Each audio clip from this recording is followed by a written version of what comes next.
పెట్టు.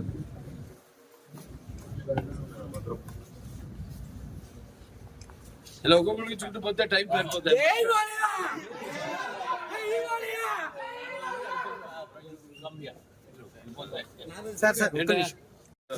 ఇప్పుడు కడివి నీరుగానే ఈ వర్ష ప్రభావం వల్ల కురిసిన వర్షం వల్ల ఎంతో జనజీవనం అంతా అతలాకుతలం అయిపోయింది. ఇక్కడ ఈ ప్రాంతం అంతా కూడా విజయవాడ అటు గుంటూరు. సో మనం కూడా చెప్పడం జరిగింది 50 సంవత్సరాలు పూర్తి చేసుకున్న సందర్భంలో ఇట్లా నాన్నగారి నుంచి కూడా ఎలా ఆయన ఎప్పుడు ఎటువంటి విపత్కర పరిస్థితి వచ్చినా రాష్ట్రాలకి, అంటే ఇప్పుడు ఆంధ్ర తెలంగాణ కాబట్టి ఏ రాష్ట్రం అయినా ప్రాంతాలు వేరైనా మన అంతరంగాలు ఒకటేనన్నా, ధ్యాసలు వేరుగా ఉన్నా మన భాష తెలుగు భాష అలా అన్నింటినీ కలిపారు ఎన్టీ రామారావు. ఓ ప్రాంతానికి ఆపత్తి వస్తే ఇంకో ప్రాంతం వాడిని దాంట్లో భాగస్వాములు చేయడం, అదే ఇదంతా అంతా ఒకటే, ఒక ఉమ్మడి కుటుంబం, వసుదైక కుటుంబం, అంతా అన్నదమ్ములం అన్న అందరిని ప్రభావితం చేసి వాళ్ళని అందరినీ ఆదుకునేలా. అలాగే మేము కళాకారులు ఆయన్నే ఆదర్శంగా తీసుకుని అప్పటి నుంచి అంటే నేషనల్ డిఫెన్స్ ఫండ్ కానివ్వండి, లేకపోతే మన ఉప్పెన కానివ్వండి దివిసీమలో, లేకపోతే మన వేరే రాయలసీమ క్షామ నివారణ కోసం అయితేనేమి ఆయన అప్పుడు జోలి బట్టి మిగతా ప్రాంతాలన్నీ తిరిగి ఆయన అడుక్కోవడం జరిగింది డబ్బు. అలా అందరిలో కూడా మన తెలుగు వాళ్ళకి ఒక ప్రత్యేకత, అందరినీ ఒక ఎటువంటి మనకు భేదాలు ఉన్నా అవన్నీ కూడా అంటే మేము ఉంటాం యూనిటీ డైవర్సిటీ, అంటే పార్టీలకు కానీ ఎటువంటి కులాలకు కానీ ఎటువంటి లేకుండా అందరం వాళ్ళ సోదరులకి, వాళ్ళ పక్కింటి వాడికి, వాళ్ళ బంధువులకి జరిగిన నష్టంలా భావించి ఎప్పుడు ఎల్లప్పుడు. అలాగే చంద్రబాబు నాయుడు గారు, మా కళాకారులు అందరూ స్పందించారు.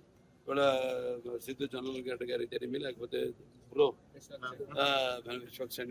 విశ్వసేన్ గారు అయితేనేమి, అలా చాలా మంది అన్నట్టు ఎవరు వాళ్ళు షూటింగ్లో వాళ్ళ పనులు ఉంటారు.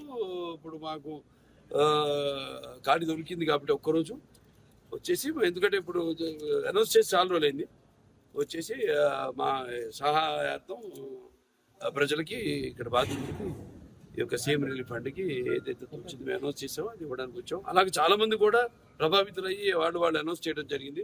వాళ్ళు తిరిగి సమయంలో వాళ్ళు వచ్చి తప్పకుండా వాళ్ళు ఇచ్చి పెడతారు. వాళ్ళు ఏదైతే ఇద్దామనుకున్నారో, ఏదైతే వాళ్ళు ప్రకటన చేశారు. అయినా ఇది లేనిపోని రచ్చ చేసి ఈ పేర్లు ఎందుకు లేని పేర్లు ఎత్తడం కూడా అనవసరం. ఏదో ఎంత హాస్యాస్పదం అంటే ప్రభుత్వం సృష్టించిందట ఈ వరదకి, అంతకంటే హాస్యాస్పదం అంటే అదే అడిగితే ఏం మాట్లాడాలి మాకు తెలియదు. మనకు తెలుసు వాళ్ళ గురించి ఏం మాట్లాడాలో, ఏం మాట్లాడకూడదు. అది దీంట్లో సాయం అందించిన చాలా మంది ఉన్నారు.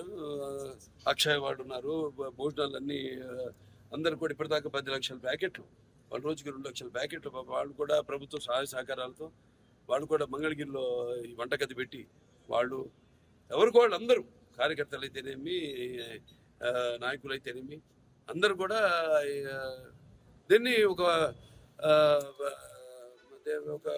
విపత్తు దీని కింద కెలామిటీ కింద కేంద్ర ప్రభుత్వం దాన్ని గుర్తించి దాని సహాయ సహకారాలు అందిస్తుంది ముందు.